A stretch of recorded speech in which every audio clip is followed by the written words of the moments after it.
दीदी के पति की मृत्यु के बाद कुछ दिन तो हम लोगों के साथ हमारी दीदी बहुत अच्छी थी, लेकिन ताज्जुब की बात ये थी, उसके अजीब तरीके की हरकत ने हमें उस दोनों से बिल्कुल अलग कर दिया था। हमारी खुद की कपड़ों की दुकान थी जो हम तीनों ही मिलकर चलाया करते थे। मेरी दीदी थोड़ी सी गर्म मिजाज की थी, उनके सामने कोई नहीं बोल पाता था और मैं उन्हें देखकर ही डरी डरी रहती थी। मेरा भाई मेरी बड़ी बहन का काफ़ी हाथ बटाता था। मैं तो अभी पढ़ाई कर रही थी। मेरी बहन की अजीब हरकतों ने उसको बिल्कुल अलग कर दिया था। उसके पास एक पुराना संदूक था जिसकी चाबी वो हमेशा अपने गले में डालकर रखती। ये सब मैं देखती रहती थी और हर रोज़ अपने कपड़े मुझसे धुलवाती थी और फिर बगैर सुखाए अपनी अलमारी में रख देती। मुझे बहुत हैरानी होती, कहूँ कि ऐसा क्यों करती है। मैंने एक दिन तंग आकर अपने भाई को भी दीदी की इन हरकतों के बारे में बता दिया, लेकिन भाई ने मुझे ही डांट कर एक किनारा कर दिया। बदतमीज़, दीदी बड़ी है और दीदी है और तू बेकार में उन पर इल्ज़ाम लगा रही है। मैं भाई की बात पर बहुत उदास हो गई क्योंकि उसने मेरी बात पर यकीन नहीं किया। दीदी के रोज़ कपड़े धुलवाने की आदत से मैं बहुत तंग आ चुकी थी। मैंने दीदी से बातों बातों में ही कहा, दीदी मैं बहुत थक जाती हूँ कपड़े धोने में, क्या मैं किचन का काम भी संभाल लूँ? लेकिन उन्होंने मुझे ज़ोर से डांट दिया। उनकी बात सुनकर मैं थोड़ा सा परेशान हुई कि वो ऐसा क्यों करती हैं। मैं दीदी के कमरे में खाना देने जा रही थी जब मुझे दीदी की कुछ घसीटने की आवाज़ सुनाई दी। मैंने खिड़की से झांकने की कोशिश की तो मुझे संदूक बंद करती हुई दिखाई दी। मैं सोच में पड़ गई कि आखिर उस संदूक में ऐसा क्या है जो दीदी उसे छुपाए रखती है और चाबी भी इतनी हिफाजत से रखती है। आज से 2 दिन पहले की बात है कि जब रात में प्यास की वजह से मेरी आँख खुली तो मुझे दीदी रात के आखिरी पहर में किचन में जाती हुई नज़र आई। मैं हैरान थी कि दीदी रात को इस वक्त यहाँ क्या कर रही है। दीदी ने अपने हाथ में खाने की एक ट्रे रखी हुई थी। मैं उनको टकाटक देखे जा रही थी कि इतना खाना वो कहाँ ले जा रही थी। मैंने उनसे पूछा भी, दीदी इतना खाना आप कहाँ ले जा रही हो? तो दीदी बोली कि मुझे बहुत भूख लगी थी। लेकिन मैं उनको इतना परेशान होकर जाते देखती रही क्योंकि रात का खाना दीदी ने हम सब के साथ मिलकर खा चुकी थी। दीदी सीधे अपने कमरे की तरफ चली गई।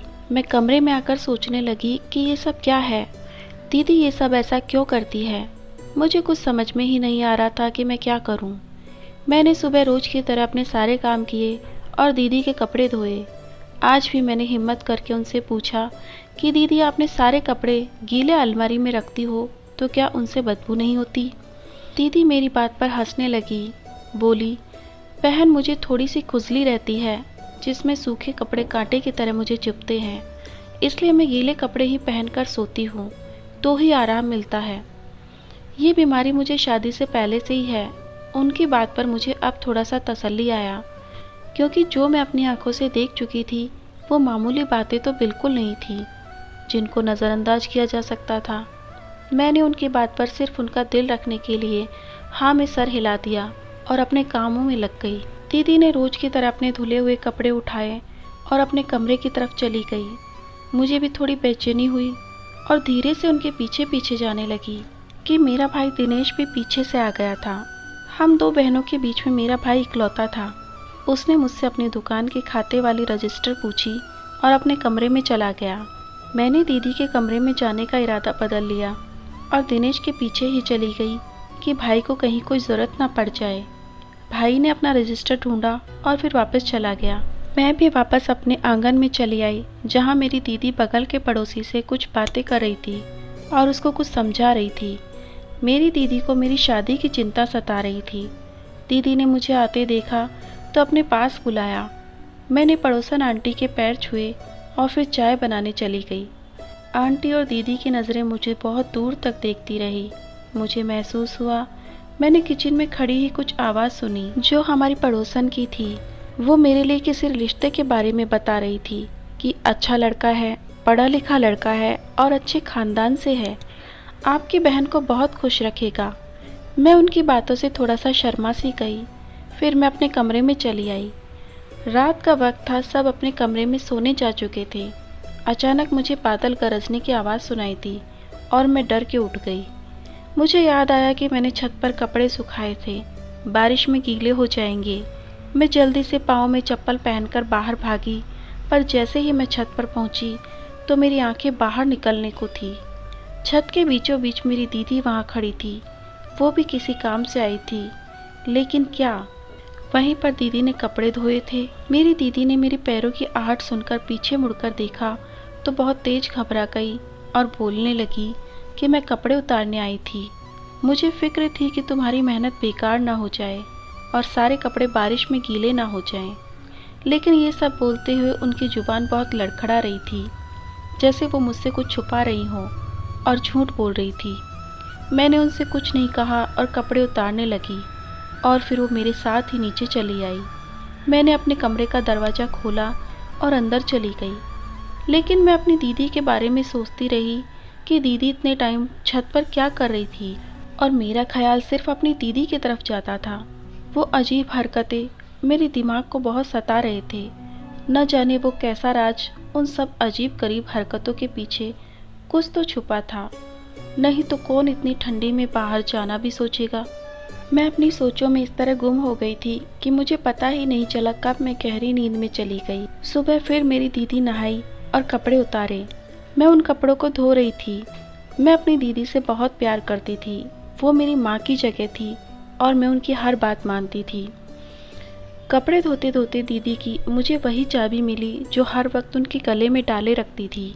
मैं बहुत खुश हुई, आज तो दीदी के राज का पता चल ही जाएगा। मैंने अपने हाथ साफ किए और जल्दी जल्दी अपने कदम बढ़ाए और दीदी के कमरे की तरफ जाने लगी। मैं पहुंची तो देखा वो अलमारी में मुंह किए कुछ कर रही थी। मुझे बहुत परेशानी हुई। दीदी ने कदमों की आवाज़ पर झट से अलमारी बंद कर दी और मेरी तरफ मुंह कर लिया। मैंने देखा कि उनका चेहरा बिल्कुल पीला पड़ गया था, जैसे उनकी चोरी पकड़ी गई हो। दीदी मुझसे पूछने लगी कि क्या करने आई हो। मैंने भी उनसे ज़्यादा कुछ नहीं पूछा और कहा कि दीदी आपकी चाबी मुझे कपड़े धोते हुए मिली। दीदी की आंखें चाबी देखते ही चमक उठी। दीदी ने फ़ौरन मेरे हाथ से चाबी खींची और बोली, शुक्र है मैं सुबह से ही ये चाबी ढूंढने में लगी हुई थी, समझ नहीं आ रहा था कि कहाँ रख कर भूल गई हूँ। दीदी की बात पर मैंने भी खोखली सी हंसी चेहरे पर सजाई और उनके कमरे से बाहर निकल गई। मेरा शक दिन ब दिन बढ़ता ही जा रहा था। दीदी का सिर्फ एक चाबी के लिए इस तरह बेचैन होना आम बात नहीं थी। मैं बहुत परेशान हूँ कि अब उस रात तक कैसे पहुँचूँ, क्योंकि दीदी तो अपने कमरे से निकलने वाली ही नहीं। कुछ तो करना ही था। मैंने दीदी से बात करने की ठान ली। रात को जब हम तीनों इकट्ठा हुए तो बातें करने लगे। क्यों ना कहीं हम लोग घूमने चलते हैं, हम तीनों का मूड एकदम फ्रेश हो जाएगा। हम कहीं हिल स्टेशन पर घूमने चलते हैं, दीदी का ध्यान भी बढ़ जाएगा। भाई बोलने लगा, सब तो ठीक है, लेकिन तुम्हें पता है ना दीदी के दिमाग का, उनको ऐसी चीज़ें बिल्कुल भी पसंद नहीं है। मेरे भाई ने बात को टाल दिया और मेरे किए धरे प्लान को खराब कर दिया।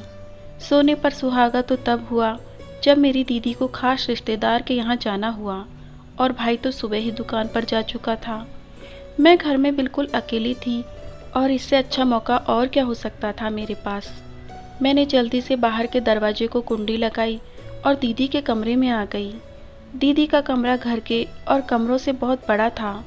मैं चारों तरफ नज़रें घुमाने लगी, कैसे इस राज तक पहुंचा जाए। एक एक चीज़ों को मैंने अच्छे से देखा कि शायद दीदी किसी चीज़ में चाबी रख गई हो। 2 घंटों की मेहनत के बाद मुझे कुछ भी हासिल नहीं हुआ। ऐसी कोई चीज़ हाथ नहीं लगी जो दीदी के राज तक पहुंचा जा सके। मैं मायूस होती बाहर जाने लगी थी कि मेरी नज़रें अलमारी पर पड़ी। मैंने सोचा क्यों ना किसी नुकीली चीज़ या किसी और औजार से उसको खोला जाए। अपनी सोच पर काम करने के लिए मैं किचन की तरफ भागी और वहाँ से छुरी लाकर अलमारी खोलने की कोशिश करने लगी, पर हाय कुछ मेरी फूटी किस्मत, मुझसे यह भी नहीं हो सका। मुझे बड़ा अफसोस हुआ, इतनी मेहनत के बाद भी मैं कोई राज हासिल नहीं कर सकी। अब थकी हारी बैठकर सोचने लगी, अब मैं इस राज तक कैसे पहुंचूंगी जिसमें मेरी दिन रात की नींद हराम कर रखी है। ऐसा क्या करूं कि दीदी का राज सामने ले आऊं। ये तो खैर नामुमकिन सी बात थी। मैं दीदी के कमरे से मायूस होकर निकली और अपने कमरे में आकर बैठे दिमाग में तरह तरह के ख्याल आ रहे थे। सारी कड़ियाँ किसी किसी बात की तरफ इशारा कर रही थी। आखिर क्यों कोई भला गीले कपड़े अलमारी में रखेगा और अपने गले में चाबी लटका कर घूमता रहेगा। ऐसी भी क्या चीज़ थी जो बहुत कीमती है और दीदी वो सबकी नज़रों से बचा कर रखना चाहती है। मैं तो सोच सोच कर भी थक चुकी थी। आखिर दिमाग में थोड़ा सा धमाका हुआ कि मैं चुपचाप आज रात दीदी के कमरे में छुप जाती हूँ और फिर सारी करतूतें अपनी आंखों से देख लूँगी कि आखिर दीदी करती क्या है, उन गीलों कपड़ों का क्या राज है। मैंने दिल में पक्का इरादा किया कि अब ये सबके सामने सच लाकर रहूँगी। मैं अपने कमरे में आराम कर रही थी जब तक दीदी बाहर से आ गई और वो थोड़ा सा गुस्से में दिखाई दे रही थी और गुस्से से बोली कि तुमने मेरे कमरे की तलाशी ली है। तुम अपने आप से इतनी बड़ी मेरे से ना बना करो। तुम्हें कितनी बार बोला है कि मेरे कमरे की ये सब सफाई ना किया करो और ना ही मेरे कमरे में कोई चीज़ें इधर उधर किया करो। आखिर क्या लेने गई थी तुम वहाँ, और क्या कमरे में जाने से पहले मुझसे पूछा था? मैंने मना किया था तुम्हें इस बात के लिए कि मेरी इजाज़त के बगैर मेरे कमरे में मत जाया करो। दीदी मेरे ऊपर लाल पीली होती हुई मुझ पर बरस पड़ी थी। मैं बहुत डर सी गई थी उनके गुस्से से, और उनका गुस्सा वाला चेहरा देखकर उनको कैसे पता चला कि मैं उनके कमरे में चली गई थी। शायद मेरी दीदी ने मेरी सोच पढ़ ली थी, तभी चोरी मेरी पकड़ी गई। तभी दीदी ने लहराते हुए छुरी मेरे आगे कर दी और कहा, अपने काली करतूतों को वहीं छोड़ आई हो।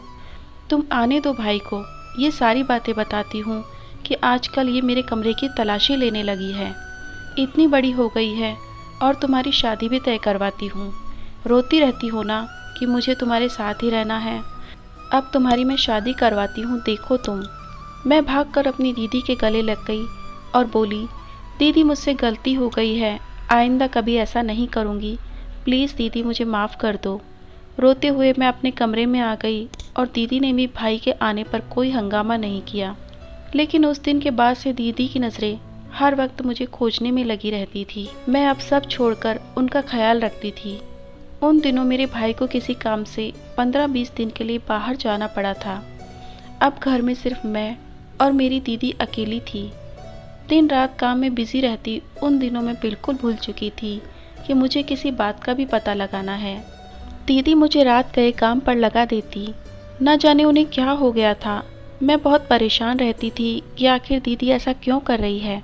अब दीदी मुझे अपने पास ही लेकर सोती थी, लेकिन अभी तक दीदी ने मेरे सामने कोई ऐसी हरकत नहीं की थी जिससे मेरा शक उन पर जाए। भाई को गए हुए घर से 5वां दिन था। फिर दीदी को मैंने किचन से काफ़ी सारा खाने की चीज़ें ले जाते हुए देखा। सारा सामान एक थैली में भर रही थी। मुझे तो बड़ा ताज्जुब हुआ कि दीदी ये सब सामान कहाँ लेकर जाएगी और किसको देगी। अभी तो मेरी परेशानी दूर ही नहीं हुई थी, दीदी मुझे वापस आते हुए दिखाई दी। मैं जल्दी से उनके आने से पहले सोने के लिए लेट गई। दीदी ने कमरे में आकर थैला बेड के नीचे रखा और अपने बिस्तर पर जाकर लेट गई। मुझे बहुत हैरानी हुई कि ये क्या हो रहा है। दीदी ने बेड पर वो थैला क्यों रखा हुआ है। मेरी तो ये सब देखकर सांसें ऊपर नीचे होने लगी थी। दीदी की उल्टी सीधी हरकतों से अब मुझे बेहद डर महसूस होता। वो जो करती थी वो आम बातें तो नहीं थी जिनको नज़रअंदाज किए जाए। मैं ये सब देखकर बहुत डर गई थी। फिर मैंने अपने डर को भगाने के लिए गायत्री मंत्र का जाप करने लगी। अगले पल का इंतज़ार करने लगी कि अब दीदी क्या करेंगी। लेकिन दीदी अपने बेड पर घोड़े बेचकर सो चुकी थी। मेरी नींद आंखों से कोसों दूर थी। दीदी ने अब मुझे मजबूर कर दिया था। अपनी हरकतों से मैं अब हकीकत तक पहुंचकर रहूंगी। मैंने वो सारी रात आंखों में काटी और सोचती रही कि उस सब से निकलने का रास्ता क्या है। आज हमारे घर पर मेरी और दीदी की कुछ सहेलियां आने वाली थी। दीदी ने मुझसे सारा खाना बनाने को बोला। मैंने खाना तैयार करके दीदी को बताया। तब तक उनकी सहेलियां भी आ चुकी थी। हम अपनी सहेलियों से मिलकर काफ़ी खुश थे और उनसे बातचीत कर रहे थे। पर उनमें से एक दीदी की सहेली जो दीदी से थोड़ी नाराज़ थी और उनको काफ़ी बातें सुना रही थी, और दीदी भी चुपचाप वो बातें सुन रही थी। जब हम सब मिलकर खाना खा रहे थे तो मुझे अपने कमरे में दीदी ने बुलाया और कहा कि खाने के बाद सब पान खाएंगे। मैं दीदी के कमरे में आई और पानदान बाहर ले जाने लगी। अचानक मेरा पाँव मुड़ गया और पानदान नीचे जा गिरी। अभी मैं ठीक से नहीं उठ पाई थी कि सामने पड़ी चीज़ को देखकर मेरी नज़र उस पर जम सी गई। वही चाबी थी जो मुझे दीदी के राज तक पहुंचा सकती थी। मैंने जल्दी से चाबी ली और उसे अपने पल्लू के नीचे छुपा लिया। फिर सारा पानदान समेट कर बाहर चली आई जहां दीदी मेरा इंतज़ार कर रही थी। मैंने पानदान दीदी को दिया और खुद बाथरूम के बहाना बनाकर कमरे से बाहर आ गई। मुझे बेहद खुशी थी कि आज रात दीदी के सोने के बाद मैं इस राज तक पहुंच जाऊंगी, जो दीदी हम सब से इतने सालों से छुपाती आ रही हैं। आखिर कौन सी ऐसी वजह है जो उनको ये काम करने पर मजबूर करती है। मैं अपने ख्यालों में गुम थी जब तक दीदी की आवाज़ सुनाई दी। वो मुझे बुला रही थी। वो अपनी एक सहेली के भाई से मेरी शादी करवाना चाहती थी और वो लड़का भी मुझे पसंद करता था। मेरी दीदी ने एक शर्त रखी थी अपनी सहेली से कि उसका भाई शादी के बाद मेरे घर में ही रहेगा, घर जमाई बनकर। और भाई भी बाहर से आ गए थे और मेरी शादी को लेकर भाई भी बहुत खुश थे, क्योंकि अर्जुन को भाई पहले से ही जानता था। अर्जुन एक बहुत अच्छा लड़का था और हम सबको बहुत अच्छे से जानता था, इसलिए उसने घर जमाई बनने का फैसला कर लिया था। कुछ ही दिनों में हमारी बड़ी धूमधाम से शादी हो गई और मैं अपने ही घर में अपने पति के साथ रहने लगी और मेरी दीदी भी बहुत खुश थी। अब हमारी शादी को 1 ही महीना हुआ था कि एक दिन सुबह मैं चाय बना रही थी। मेरे पति, भाई और मेरी दीदी सभी बाहर बैठे हुए चाय का इंतज़ार कर रहे थे। मैंने चाय का पानी चूल्हे पर रखा और पत्ती डालने लगी, पर अचानक ही पत्ती की खुशबू से मुझे चक्कर आने लगे। दीदी जो किचन से कुछ लेने आ रही थी, मेरा सर चकराता देखकर फौरन मेरी तरफ बढ़ी और मुझे गिरने से बचा लिया। दीदी ने जल्दी से मुझे लिटाया और डॉक्टर को बुलाया। जो खबर डॉक्टर ने सुनाई उसे सुनकर तो मेरी तबीयत बिल्कुल अच्छी हो गई। दिल में जैसे नई खुशियों की नई लहर सी शुरू हो गई थी। भगवान की बड़ी कृपा थी हम लोगों पर, जिसने मेरी ज़िंदगी का सबसे बड़ा हिस्सा था उस दुख को खुश में बदल दिया। दीदी तो मेरे सदके वारी जा रही थी। दीदी ने अब मेरा बहुत ख्याल रखना शुरू कर दिया था। आखिर वो भी मौसी बनने जा रही थी। मैं जब पेट से थी तो मेरे पति और मेरा भाई दोनों किसी काम से बाहर गए हुए थे। मैं अपने कमरे में थी जब मुझे खटके की आवाज़ सुनाई दी। मैं डर गई। मेरे और दीदी के अलावा कौन हो सकता है? मैं डर गई। मेरे और दीदी के अलावा कौन हो सकता है इस वक्त में? हिम्मत करके उठी और बाहर की तरफ जाने लगी। आज फिर रोज़ की तरह दीदी कमरे में खाना ले जा रही थी। मुझे समझ नहीं आया क्या करूं। मैं भी छोटे छोटे कदम उठाती उनके पीछे चली गई। दीदी अपने कमरे में आई और खाना रखा। एक नज़र इधर उधर देखा और बेड के नीचे रखे संदूक को निकाला। उसे खोलने लगी। जैसे ही दीदी ने संदूक को खोला, मेरे पांव तले से ज़मीन ही निकल गई। उस संदूक में वो चीज़ों को देखकर मैं तो हैरत में पड़ गई। संदूक में तरह तरह के खिलौने और कपड़े थे और दीदी ने उनमें से एक खिलौना निकाला और संदूक को वापस ताला लगा दिया। मैं हैरान थी। अपनी नज़रों से सारा मंजर देख रही थी। जिसके बाद दीदी चलती हुई अलमारी के पास आई और उसे खोला। जो ही दीदी ने अलमारी की पट खोले, मेरी तो डर के मारे पाँव कांपने लगे और मैं बेजान सी होने लगी। अलमारी का पट खोलते ही दीदी ने उसे साइड किया। वहाँ पर एक खुफिया रास्ता दिखाई दे रहा था। मुझे बहुत डर लग रहा था। मैं डरते डरते उस जगह पर ही दीदी के पीछे कदम रखते हुए मेरा पूरा बदन कांप रहा था। टांगों की कपकपाहट से ही मैं सही से चल नहीं पा रही थी। दीदी एक रास्ते से गुजरकर छोटे से कमरे की तरफ चली गई। मैं उनके पीछे पीछे दीवार की ओट में छुप गई, पर अपने सामने ये मंजर देखते ही मेरी आंखें फटी की फटी रह गई और मेरे तो जैसे होश ही उड़ गए। वहाँ पर एक बच्ची 13 साल की थी। उस बच्ची को तो ना पहचान पाई, लेकिन उसके पीछे बैठे आदमी को मैं थोड़ा थोड़ा पहचान गई थी। वो आदमी कोई और नहीं, वो था जिससे मेरी दीदी पहले मोहब्बत करती थी। कॉलेज के दिनों में ही वही लड़का था। मेरी दीदी से बहुत मोहब्बत करता था, पर वो लड़की कौन थी, मैं उसके बारे में जानना चाहती थी। वो लड़की कोई और नहीं, वो लड़की तो मेरी दीदी की अपनी ही बेटी थी। दीदी की शादी तो हमने एक बड़े रईस खानदान में करा दी थी, लेकिन उस प्रेमी के बारे में आप लोग जानना चाह रहे होंगे तो बताती हूँ। मेरी दीदी ने उस प्रेमी से शादी क्यों नहीं की? मेरी दीदी और वो लड़का आपस में बहुत प्यार करते थे और जीने मरने तक की कस्में खा ली थी, पर मेरे माँ बाप को वो लड़का बिल्कुल पसंद नहीं था, क्योंकि वो लड़का एक गरीब था। किसी खुफिया एजेंसी वालों ने उसको टेररिस्ट घोषित कर दिया था। पर उन्हीं दिनों दीदी प्रेग्नेंट हो गई थी और दीदी की शादी हमने रईस खानदान में करवा दी थी। जब उनके पति को पता चला कि ये बच्चा मेरा नहीं है, तो उनके पति उनसे बहुत नफरत करने लगे थे और पूरे ससुराल वालों ने भी उनको ताने दिए करते थे। लेकिन हमारी फैमिली भी बहुत मजबूर थी, तो मेरी दीदी हम लोगों को छोड़ नहीं सकती थी। फिर उन्हीं दिनों में वो लड़की पैदा हुई और साथ में नंद ने और पति ने बोल दिया, ये बच्चा हमें नहीं चाहिए, तुम इसे कहीं दूर छोड़ आओ। दीदी को अपना घर बसाना था। जब मायके में लेकर आई तो उस बच्ची पर तो मेरी माँ भी बहुत गुस्सा हुई कि ये सब तुम्हारी वजह से ही हुआ, अब इस बच्ची का क्या करें। इन्हीं सवालों में सब उलझे हुए थे। दीदी बहुत फंसी हुई थी कि अब मैं क्या करूं। पति के साथ रहना है तो इस बच्ची को छोड़ना पड़ेगा। मेरी माँ ने भी उस बच्ची को रखने से मना कर दिया कि दुनिया वाले क्या कहेंगे। उन्हीं बीच दीदी के पति का कार एक्सीडेंट में मृत्यु हो गई। मेरी दीदी भी अब विधवा हो चुकी थी और उनके ससुराल वालों ने उन्हें घर से धक्के देकर बाहर निकाल दिया। उस बच्ची को साथ लेकर वो दर दर भटक रही थी। इधर मेरी माँ की भी तबीयत बहुत खराब हो गई थी और वो हॉस्पिटल के बेड पर थी। इन्हीं दिनों में दीदी के दिमाग में आइडिया आया और उस लड़की को उस खुफिया जगह पर बड़ा करने का सोचा। अब दीदी का प्रेमी भी जेल से छूटकर आ गया था, पर उसे अब एक बीमारी लग गई थी। जब वो जेल में था तब उसके शरीर पर छोटे छोटे दाने निकलते थे और उन पर बड़ी जलन होती थी। वो बहुत बीमार रहने लगा था और बहुत गरीब था। उसके पास न घर था न कोई सहारा था। अब दोनों बाप बेटी को उसी खुफिया जगह पर रखकर और उन लोगों की ये मदद किया करती थी। दीदी के प्रेमी के शरीर में जगह जगह खुजलियाँ होती थी और उसको गीले कपड़े में आराम मिलता था, इसलिए वो गीले कपड़े उसे पहनने के लिए दिया करती थी। मैं उन दिनों में पापा मम्मी के पास रहती थी क्योंकि मेरे माँ पापा बहुत बीमार थे और 6 महीने के अंदर ही एक दूसरे से जुदा होकर इस दुनिया को छोड़कर जा चुके थे। मैं माँ पापा के गम में दीदी का ये सब किस्सा न देख पाई। मुझे इसके बारे में रत्ती भर भी मालूम नहीं था। ये मालूम था कि दीदी अपने बच्चे को अनाथ आश्रम में छोड़ आई है। दुनिया वालों की नज़र में वो अब भी विधवा थी। करती भी तो क्या।